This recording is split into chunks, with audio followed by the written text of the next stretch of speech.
outside, had continuously been bold, never the one to bashful absent from a set out or excite. So when her companions challenge her to drive alone on the destroy spooky extend of throughway known as whispering empty street, she acknowledged without wavering. It was a moonless night, and the as it were light came from the dim shine of her car's headlights, which appeared to cut through the haziness like a delicate help. The move words on either side of the street lingered like quiet sentinels, their branches coming out to claw at the car as she sped down the limit winding way. The wind whispered through the trees, making ghostly spooky sounds that sent shudders down Jenna's spine as she drove more profound into the heart of a spring empty street. Jenna's Annie's statement of faith. The street bent and turned, apparently perpetual, with no signs of civilization, and locate couldn't offer assistance but ponder why this put was so scandalous among the local people. The stories she had listened were full of ominous notices, stories of travelers who had wandered onto this street and had never returned.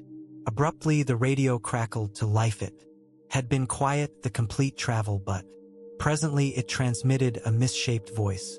Jenna's heart beat in her chest, and she attempted to create sense of the ghostly message.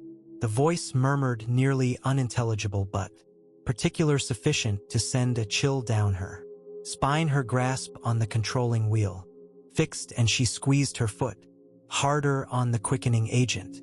She was decided to demonstrate that she wasn't anxious of some apparition stories. The street appeared to extend on until the end of time, and Jenna's nerves were on edge. Shadows moved at the edge of her vision, and bizarre shape begun over the street in front of her. She couldn't tell in case they were genuine or fantasies of her creative ability. As Jenna adjusted a especially sharp bend, her headlights lit up something that made her blood run cold. A pale, spooky figure standing within the center of the street. It was a youthful young lady, her long damp hair clinging to her confront. The young lady gazed at Jenna with empty, purge eyes, and Jenna might feel a significant sense of fear washing over her. She had listened stories of a spooky drifter who frequented this street, a appalling soul looking for a ride to her last goal. Summoning each ounce of strength, Jenna talked. Are you a firm? Jenna rapidly realized that coming here was a tremendous botch. She needed to urge out of here as quick as conceivable. All of a sudden the radio begun crackling once more.